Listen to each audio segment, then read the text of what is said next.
তো আমরা ধারা সংক্রান্ত ব্যাপার স্যাপার যাবতীয় ব্যাপার, প্রগমন কি, সমান্তর ধারা কি, গুণোত্তর ধারা কি, অনন্ত গুণোত্তর ধারা কি এবং কিছু বিবিধ পাঠ আমরা কমপ্লিট করছিলাম। তো আসো এরপরে আমরা কিছু সমাধান করি যেগুলো বিগত বছরের পরীক্ষাগুলোতে আসছে, এই টাইপের কিছু প্রশ্ন। তো আমরা প্রথম প্রগমন থেকে কিছু অঙ্ক করতে চাই। মূলত আমি এখানটাতে মেবি 3টা অথবা 4টা ভিডিও ক্লাস হতে পারে। প্রগমনের একটা, সমান্তর ধারার একটা, গুণোত্তর ধারার একটা, আর অনন্ত গুণোত্তর ধারার একটা, মেবি 4টা। তো 4টা সমাধানের অংশ হবে। তো আমরা এখন প্রথম অংশ করতেছি প্রগমন। তো এখান থেকে কি জাতীয় প্রশ্ন আসে দেখো বিগত বছরের প্রশ্ন পরীক্ষাগুলোতে। তো আমরা প্রথম প্রশ্ন সলভ করতে চাই। এমন একটা প্রশ্ন, 9, 36, 81, 144 বলছে এর পরের পদটা কি হবে। তো এটা একটা প্রগমন, এটাতে আমাদের কোনো সন্দেহ নেই, কারণ সব জায়গাতে কি ইউজ করা হয়েছে, কমা ইউজ করা হয়েছে। আমাকে বলছে পরে কিনা। তো খেয়াল করো, আমরা একটু বিশেষভাবে লক্ষ্য করলে এটাতে যা পাবো, এটা মূলতই হচ্ছে 3-এর স্কোয়ার, এটা হচ্ছে 6-এর স্কোয়ার, এটা হচ্ছে 9-এর স্কোয়ার, আর এটা হচ্ছে 12-এর স্কোয়ার। তাহলে 3, 6, 9, 12 কিভাবে গেছে? 3-এর গুণিতক আকারে গেছে। 3, 6, 9, 12। তাহলে এরপরে কি হওয়া উচিত? 15।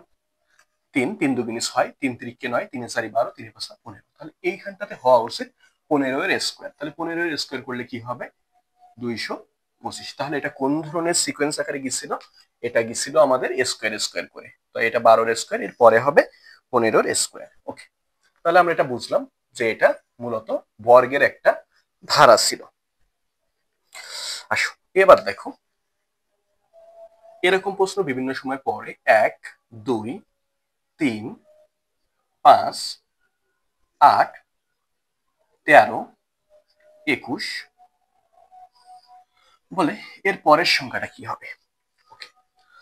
তো তাহলে আমরা ভাবি এটা কিভাবে গেছে। দেখো, এই দুইটার ডিফারেন্স আমাদের শুরুতে যে চিন্তা আসে, এই দুইটার ডিফারেন্স 1, এই দুইটার ডিফারেন্স 1। এই যে 3, 5 এটার ডিফারেন্স কিন্তু 2, এই দুইটার ডিফারেন্স কিন্তু 3। 8 এবং 5-এর ডিফারেন্স 3। 13 আর 8 এটার ডিফারেন্স আবার 5। তাহলে কি হচ্ছে, এইখানে এই ডিফারেন্স গুলো আর মিলছে না। যেহেতু এই ডিফারেন্স মিলছে না, তাহলে এটা অন্য কোনো একটা নিয়মে গেছে। ওকে, তো তাহলে এটা কিভাবে গেল আমরা একটু খেয়াল করি।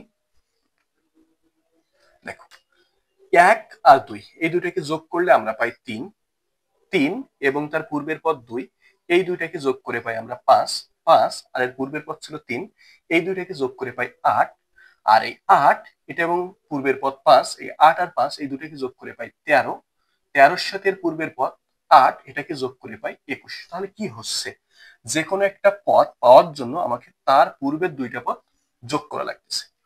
তাহলে এই জায়গায় যে হবে সেও নিশ্চিত এই দুইটা পূর্বের পদের যোগফল হবে। তাহলে 20, 30, 34, এখানটাতে হবে কত? 34। এই যে ধারাটা, এটাকে বলা হয় ফিবোনাচি ধারা। তো এটা কিভাবে গেল, যে কোনো পদ ইজ ইকুয়াল তার পূর্বের দুইটা পদের সমষ্টি। ওকে, তো এটা কিভাবে গেল আমরা এটা বুঝলাম। এটা গেল আমাদের দ্বিতীয় সমস্যা। 3 নাম্বার সমস্যা, ধরো আমরা লিখলাম 81, 27, এর পরের সংখ্যাটাই ধরো আমাকে বের করতে বলছে। এর পরের ধরো দিয়ে দিচ্ছে 3, তারপরে ধরো দিয়ে দিল 1, দিয়ে বললো এই ফাঁকা জায়গাটাতে কি হবে এটা বের করো।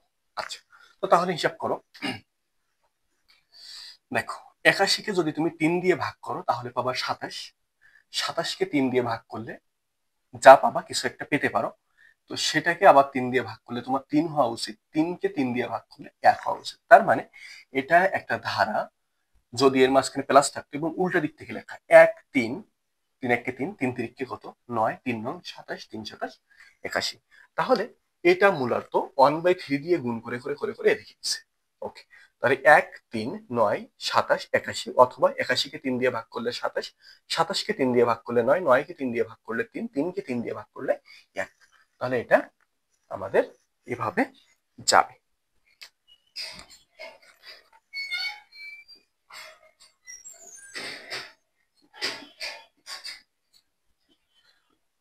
পরবর্তী কোন একটা পরীক্ষায় এটা আসছে, এটা মেবি আমাদের 4 নাম্বার অঙ্ক। তো আমরা এটা হিসাব করি। আমাকে বলছে এটা একটা অনুক্রম বা প্রগমন দেওয়া আছে, আমাকে এর পরবর্তী পথটা নির্ণয় করতে হবে। ওকে, তো আমরা হিসাব করতে গেলাম, আমাদের প্রথম চিন্তা হবে এই দুইটা ডিফারেন্স কত। তো দেখো 19-20 এটা ডিফারেন্স 14। তারপর এই দুইটার ডিফারেন্স কত? তো এটা 3, 8 আর 3 হাতে হচ্ছে 1, 3 আর 1 4, 1 5 18। আচ্ছা, এবার এটা যদি আমরা ডিফারেন্স করি, এটা হচ্ছে 2 2 22। ঠিক আছে, তাহলে ফার্স্ট ডিফারেন্স কি আমাদের মিলছে? মেলেনি। আচ্ছা, এবার আমরা সেকেন্ড ডিফারেন্স বের করি। এই দুইটার ডিফারেন্স কত? 4।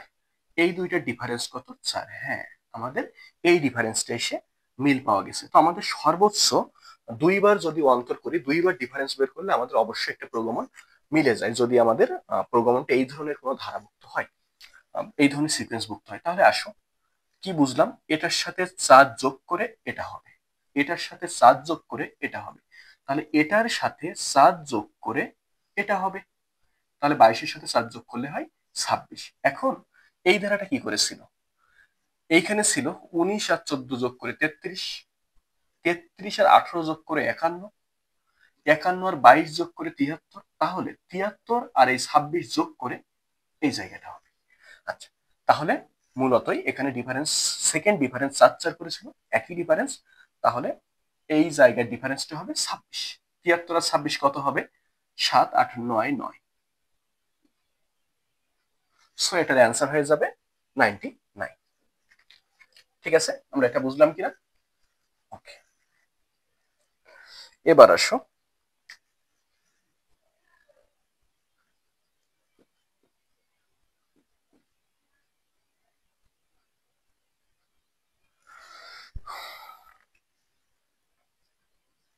এটা একটা অনুক্রম, যেটাকে এভাবে লেখা হয়েছে, বলছে 13 17 25 41 এর পরে কি হবে। তো আমরা বুঝি, 13 আর 17 এটার ডিফারেন্স কত? 4। 17 আর 25 এটার ডিফারেন্স 8। 25 আর 16 41, তাহলে এটার ডিফারেন্স হচ্ছে 16। আচ্ছা, তাহলে আমাদের 4 8 16 এটা কি মিলছে? মেলেনি। কিন্তু আমরা একটা জিনিস খেয়াল করলাম, 4 দুনো কি 8, 8 দুনা 16, তাহলে 16 দুনা কত হবে? 32। তাহলে এর পরের দ্বিতীয়, আমাদের প্রথম ডিফারেন্সের যে সারি, এই সারিতে কি হবে? এখানটাতে 32 হওয়া উচিত। তো আমরা এটা কিভাবে পাইছিলাম? 13 আর 4 17, 17 আর 8 25, 25 আর 16 41, তাহলে 41 আর 32 এটা হবে অ্যান্সার। তাহলে 41 আর 32 কত? 73। তাহলে আমাদের এটার অ্যান্সার হয়ে যাবে কত? 73। বুঝছি কিনা? ওকে, এরপরে আসো,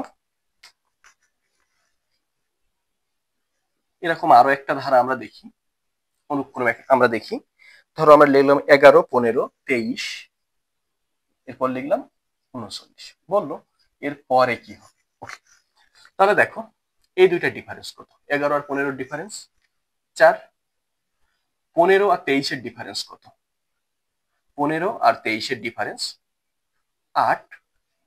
23 এবং 39 এর ডিফারেন্স কত? 16। তাহলে নিশ্চিত এইখানে 4 দুনো 8, 8 দুনি 16, 16 দুগুনি 32 হবে পরের ডিফারেন্স। তাহলে 11 আর 4 15, 15 আর 8 23, 23 আর 16 39, 39 আর 32 আমাদের এই জায়গাটা হবে। তো কি হবে? 30 30 60 71 হয়ে যাবে। ওকে, তাহলে আমরা এটা বুঝতে পারলাম যে এটা আমাদের উত্তর হয়ে যাচ্ছে কত? আমাদের উত্তর হয়ে যাচ্ছে 71। আচ্ছা, ঠিক আছে, তাহলে আমরা এটা বুঝলাম। এরপরে আসো,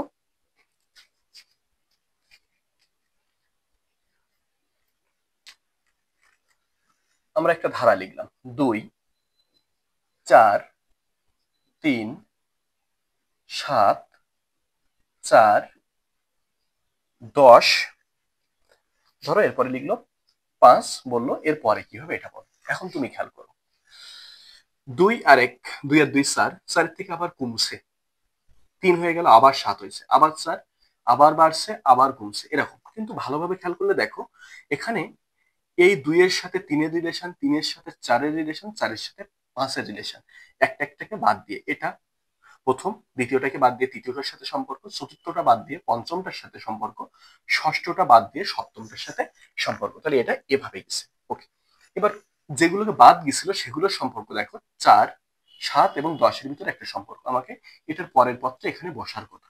তাহলে 4 আর 3 কত? 7। 7 আর 3 কত? 10। তাহলে 10 আর এই 3 কত হবে? 13। তাহলে এখানটাতে 13 বসবে। তাহলে আমাদের এই অঙ্কটার সমাধান কিভাবে করা হয়েছে? মূলত একটা একটা করে পদকে বাদ রেখে রেখে রেখে রেখে তার সাথে অনুক্রম তৈরি করা হয়েছে। 2, 3, 4, 5। এর পরের পদ যদি আমাকে বলতো যে এর পরও আরেকটা গ্যাপ আছে, সেখানটাতে কি হবে? তাহলে এই জায়গাটায় হতো কিন্তু 6। তো আমাদেরকে এভাবে হতো, কারণ একটা পদ বাদ রেখে রেখে প্রথমটার অনুক্রম তৈরি করা হয়েছে এবং জোড় অবস্থানে যারা আছে তাদের ভিতরে আরো একটা অনুক্রম তৈরি করা হয়েছে। এখানে একই সাথে দুইটা অনুক্রম চলছে। ওকে, তাহলে এটা আমাদের এই সমস্যাটা সমাধান ছিল। এরপরে আসো, আমরা যদি আরো একটা ধারা লিখি, তো মনে করো লিখলাম 6, 17, 49, এরপরে লিখলাম 144। আমাকে বলা হলো এর পরে কি হবে হিসাব করো। এখন দেখো 6 আর 17 এটার ডিফারেন্স কত আসতেছে? 11। এই জায়গাটা ডিফারেন্স কত আসতেছে? 7 আর 2 9, আর এখানে 32। এটার ডিফারেন্স কত আসতেছে? 50, 90, 94, 95। তো আমাদের মেবি এখান থেকে কোনো অনুক্রম মিলবে না। 11, 32, তাহলে এখান থেকে আসতেছে কত? 21। এই জায়গাটায় কত আসতেছে? এটা আসতেছে 6, আর এখান থেকে আসতেছে 3, 63। দেখো মেলানো সম্ভব, তবে একটু জোর করতে হবে। এটা 3, 21, 63, 63 গুণ 3 এভাবে যেতে পারতো, কিন্তু এটা ওইভাবে না করে আমরা আর একটু সহজ ভাবে করি। যদি আমরা অন্যভাবে ভাবি, তো আমাদের দুইবারের ধাপে কিন্তু মিলছে না, এজন্য আমরা অন্য পদ্ধতির চেষ্টা করতেছি। তো দেখো 6 এর সাথে তুমি যদি 3 গুণ করো, তাহলে তুমি পাবা 18, কিন্তু এখানে লিখছে 1 17। ওকে, তাহলে এই জায়গাটা আছে 17। কি করে? ওর থেকে 1 বিয়োগ করে তুমি পাইছো 17। তাহলে এটাকে তোমার 3 গুণ করো তো। 17 গুণ 3, 3 17 51, মাইনাস এবার 2 করলাম, তাহলে কত পাবো? 49 পাবো। এবার এখানটাতে আসো, কি পেলাম? 49 গুণিতক 3 করা যাক। তাহলে 3 নং 27 7, হাতে হচ্ছে 2, 4 3 4 12 13 14, 147। খেয়াল করো, প্রথমটাতে 1 বিয়োগ করছি, দ্বিতীয়টাতে 2 বিয়োগ করছি, এটাতে আমরা 3 বিয়োগ করে দিলাম, তাহলে আমরা 144 পাবো। কি করতেছি তাহলে? যততম পদের জন্য অঙ্কটা করতেছি, প্রথমবার করছি 1 বিয়োগ, দ্বিতীয়বার করছি 2 বিয়োগ, তৃতীয়বার 3 বিয়োগ, তাহলে চতুর্থবারের নিচে 4 বিয়োগ হবে। কার সাথে 4 বিয়োগ হবে? এই যে পদটা পূর্বে ছিল, এই পূর্বের পদটার সাথে আমরা 3 গুণ করব, করে যে মানটা পাবো তার সাথে 4 বিয়োগ করব। ওকে, তো আমরা গুণটা করে ফেলি। 4 3 4 12, 2 হাতে হচ্ছে 1, 4 3 4 12 রেখে 13, 13 3 হাতে হচ্ছে 1, 3 1 3 রেখে 4, 432, তার থেকে 4 বাদ, তাহলে হবে 428। তাহলে এটাই হয়ে গেল এটারই অ্যান্সার। বুঝছি কিনা? তো তাহলে ব্যাপারটা কি হলো? এটাকে 3 গুণ করে 1 কম, এটাকে 3 গুণ করে 2 কম, এটাকে 3 গুণ করে 3 কম, এটাকে 3 গুণ করে 4 কম। তো তাহলে আমাদের এই অনুক্রমটা এভাবে আমাদের চলছিল। ওকে, তো আমরা এটা বুঝলাম। এরপরে আসো, আমরা লিখি আরো একটা অনুক্রম। 3, 6, মনে করো 18, এরপরে যে লিখি ধরো 72, আমাকে বলা হলো এরপরে কি হবে এটা বের করতে। ওকে, তাহলে দেখো 3 এর সাথে 2 গুণ করলেই কিন্তু আমরা পরের পদটা পাই। ওকে, এরপরে পেলাম 6, এটার সাথে 3 গুণ করলেই আমরা পরের পদটা পাই, এটা পেয়ে গেলাম। আচ্ছা, তারপরে এই যে 18 পাইছিলাম, এই 18-র সাথে যদি 4 গুণ করি, তাহলে আমরা 72 পাই, এটা পাই। তাহলে কি হচ্ছে? প্রতি বারে বারে 1 করে করে বেশি গুণ করতেছি, করে করে আমরা পরবর্তী পদটা পাচ্ছি। তাহলে এটা 72 পেলাম। এই 72-এর সাথে যদি আমরা 5 গুণ করি, তাহলে আমাদের অ্যান্সারটা এখানে হবে। তাহলে 7 350, 360, তাহলে এটা গুণ করলে হবে 360। সুতরাং এখানটাতে 360 বসে যাবে। তাহলে বুঝছি কিনা এটা কি? 3 2 6, 2 গুণ 6, 3 6 18, 3 গুণ 18 4 18 72, 4 গুণ 72 গুণিতক 5 360। তাহলে প্রতি বারে বারে এক করে করে বেশি বেশি গুণ হচ্ছে। ওকে, তো তাহলে দেখো আমরা যেটা বুঝতেছি যে প্রগমনের অঙ্ক সমাধান করার সময় কিন্তু সবকটি একই নিয়মে হচ্ছে না, ওর যখন যা ভালো লাগতেছে তখন তাই হচ্ছে। ব্যাপারটা এরকমই, প্রগমনের অঙ্ক কিভাবে সমাধান হবে এটা ওই মুহূর্তে তোমার চিন্তা করে মাথায় আনা চাই। যদি তুমি চিন্তা করে মাথায় আনতে পারো ওই মুহূর্তে, তাহলে তুমি অঙ্কটা সমাধান করতে পারবে। আর যদি ভুলভাবে চিন্তা করে ফেলো তাহলে সময় বেশি লেগে যাবে, অঙ্কের সমাধান নাও আসতে পারে। তো এই জন্য মোটামুটি 30 সেকেন্ডের মতো দিয়ে এই অঙ্কটা সমাধান করার চেষ্টা করবা। যদি না হলো তাহলে রেখে দিয়ে চলে যেতে হবে, পরে এসে আবার ট্রাই করতে হবে যদি হাতে সময় থাকে। এটাই হচ্ছে পুরোগমনের অঙ্ক সমাধান করার বেস্ট ওয়ে, কারণ এক অঙ্ক নিয়ে বেশিক্ষণ বসে থাকা যাবে না। আর সাধারণত পরীক্ষায় যেগুলো আসে এগুলো এই কয়টা নিয়মের ভিতরে আসে, আর তার সচরাচর আমাদের চিন্তা শক্তির ভিতরেই আসে, কারণ পরীক্ষার প্রশ্ন অধিক বেশি জটিল করা হয় না। আচ্ছা, এবার আসো, আমাকে বললো 0 3 এরপরে মনে করো 8 এবং 24। আমাকে বলা হলো এর পরের পথটা কি হবে। এখন তুমি খেয়াল করো, 0 থেকে 3 এটার ডিফারেন্স কত? 3। 3 থেকে 8 এটার ডিফারেন্স কি? 5। 8 থেকে 14 এটার ডিফারেন্স কত? 6। 14 থেকে 24 এটার ডিফারেন্স কত? 10। আমাকে বলছে এর পরের পথটা কি হবে। এখন দেখো এই ডিফারেন্স কোথাও কিছু মেলেনি। আচ্ছা, তাহলে আমাদের 3 এবং 5 এটার আবার ডিফারেন্স যদি করি 2, 5 আর এটার ডিফারেন্স 1, এবং 6 আর 24 এটার ডিফারেন্স কত হয়ে যাবে? এটার ডিফারেন্স হয়ে যাচ্ছে 10। তাহলে এবার আমরা দ্বিতীয় ডিফারেন্স বের করতে চাইছি। তাহলে এই দুইটা ডিফারেন্স কত বলছি আমরা? 2। এই দুইটা ডিফারেন্স দেখো 1, এই দুইটা ডিফারেন্স 4। এখন এই যে ডিফারেন্সটা যাচ্ছে এটা 2, এটা 1, এটা 4, এর পরের ডিফারেন্স কি হবে আমাদের এখানটাতে বসা দরকার। এখানটাতে 2, পরেরটা 1, পরেরটা 4, পরেরটা আবার 1, তারপরেরটা 8, এরকম হওয়া উচিত। এখন কি করে বুঝবো? এটার বোঝার কোনো উপায় নেই। এটার বোঝার উপায় নেই এই কারণে, কারণ এটার অপশন লাগবে। এই অপশন বিভিন্ন ভাবে আমরা করতে পারি। কেন? কারণ 3, 5, 10। তাহলে দেখো 3 দুগুণী 6, 5 দুনো 10, তাহলে 6 দুগুণী 12। আমরা বলতে পারি এখানে ডিফারেন্স 12 বলতে পারি। আবার এইভাবে যদি ডিফারেন্স করি তাহলে 10 আর 1 11। তাহলে আমরা 12 আমাদের কোনো একটা নিয়ম মেনে চলে, আবার 11 কোনো একটা নিয়ম মেনে চলে। যদি আমরা 3 দুনো 6, 6 দুগুণী 12 হিসাব করি তাহলেও ডিফারেন্সটা সঠিক। আবার যদি 2 1 4 1 8 1 এভাবে যায়, মানে সেকেন্ড ডিফারেন্সের দ্বিতীয় পদগুলো এক এক করে বাড়ে, তাহলেও সঠিক। এখন এটা নির্ভর করবে তোমার অপশনে কিভাবে আছে। এখন তুমি চিন্তা করে এভাবেও করতে পারো যে এখানে ডাবল ডাবল করে 12 ডিফারেন্স হবে। হ্যাঁ, যদি অপশনে 36 থাকতো তাহলে এটা সঠিক। আবার যদি অপশনে 35 থাকে তাহলে আমাদের এই পদ্ধতিটা সঠিক, অর্থাৎ এক এক করে ডিফারেন্স, এটা সঠিক। তাহলে দেখো একই অঙ্ক আমাদের কিন্তু দুই ভাবে হচ্ছে। কি কিভাবে হচ্ছে? চাইলে এটাকে আমরা প্রথম ডিফারেন্স বের করার পরে, এটাকে আমরা বলতে পারতেছি যে 3 এর ডাবল 6, 5 এর ডাবল 10, তাহলে 6 এর ডাবল 12 বসবে এবং এই 24 আর 12 মিলে 36 হবে। এটা সঠিক অ্যান্সার হতে পারে যদি অপশনে থাকে, এটা সঠিক কথা। এবার যদি আবার অন্যভাবে ভাবি যে 3 আর 5 এটার ডিফারেন্স কত? এটার ডিফারেন্স হচ্ছে 2। 3 আর 5 এটার ডিফারেন্স 2, 5 আর 6 এটার ডিফারেন্স 1, 6 আর 10 এটার ডিফারেন্স 4, আবার 10 আর 12 এটার ডিফারেন্স হচ্ছে 10। এর পরের ডিফারেন্সটা কি হবে? 1। কেন? কারণ দ্বিতীয় ডিফারেন্স সবসময় 1 হবে। তাহলে 10 আর 1 11 হবে এখানটার ডিফারেন্স। এই 24 আর 11 মিলে 35 হবে অ্যান্সার, এটাও সঠিক। সুতরাং এটা নির্ভর করবে ওই অপশনগুলো কিভাবে আসে প্রশ্নে তার উপর। তুমি চিন্তা দিয়ে তোমাকে মিলানোর চেষ্টা করতে হবে। তোমার থিঙ্কিং এর সাথে যদি অপশনগুলো না মেলে তাহলে তোমাকে বুঝতে হবে যে তোমার চিন্তা ঠিক নেই, অন্য আরেকটা ভাবে চিন্তা করতে হবে।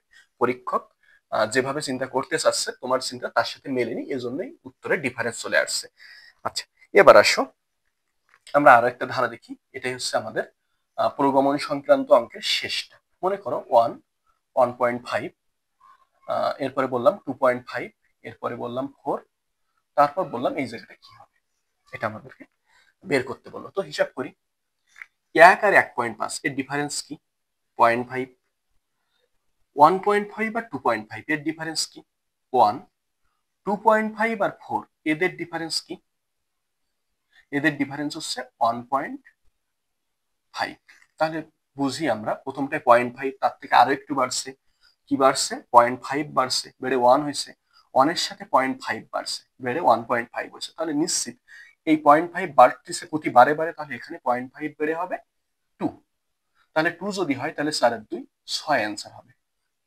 হতে পারে সঠিক। আবার কেউ এভাবে চিন্তা করতে পারে যে 0.5 তো বাড়ছে ঠিক আছে, কিন্তু এটা কিছুটা ফিবোনাচি ধারার মতো গেছে। কিভাবে গেছে? 1 আর 1.5 এই দুইটা যোগ করে হয়েছে 2.5। এই 2.5 আর 1.5 এই দুইটাকে যোগ করে হয়েছে 4। তাহলে আমরা একটু পরিষ্কার করে লিখি, কি ছিল? 1, 1.5, 2.5, 4 এর পরে। তো দেখো, প্রথম অঙ্ক আমরা সলভ করে পাইছিলাম 6। এবার আসো এই দুইটাকে যোগ করো, 2.5 হয়। এই দুইটাকে যোগ করো, 1.5 আর 2.5, 4 হয়। তাহলে 4 আর এই 2.5 যোগ করলে কি হবে? 6.5 হবে। তাহলে এটাও কিন্তু সঠিক উত্তর। অ্যাকচুয়ালি অপশনে কি থাকবে তার উপরে নির্ভর করবে এটা সঠিক উত্তর কি। তোমার চিন্তা যে কোনো ভাবে গেলে সেটাই সঠিক। তুমি এভাবেও ভাবতে পারতে, এভাবেও ভাবতে পারতে। তো প্রগমনের অঙ্কের এটাই মূল কথা, যে স্যার কিভাবে চিন্তা করছে, কিভাবে সে পরীক্ষা নিতে চায়, স্টুডেন্টের মাথা দিয়ে সে কোন চিন্তাটা আনতে চায়, সেটা তার একান্ত ব্যক্তিগত ব্যাপার। সেই চিন্তার সাথে তোমার চিন্তাকে মিলানোর জন্য তুমি যদি মিলাইতে পারো তাহলে অঙ্ক হবে, এবং এটার জন্য খুব বেশি সময় নেওয়া উচিত না। এটাই হচ্ছে মূল কথা। তো এই ছিল আমাদের প্রগমন। প্রগমন সংক্রান্ত আর কোনো অঙ্কই আমরা দেখবো না। প্রগমনের যত এক্সারসাইজ ছিল এগুলো সব আমি এটা প্রগমনের ম্যাথমেটিক্যালের সলভ ক্লাস হিসেবে আমি আপলোড করব। এরপরে আমরা করব সমান্তর ধারা সংক্রান্ত যে সমস্যা, এই সমান্তর ধারাজনিত সমস্যার সমাধান করব। ওকে, তো এটা হবে আমাদের নেক্সট ক্লাস।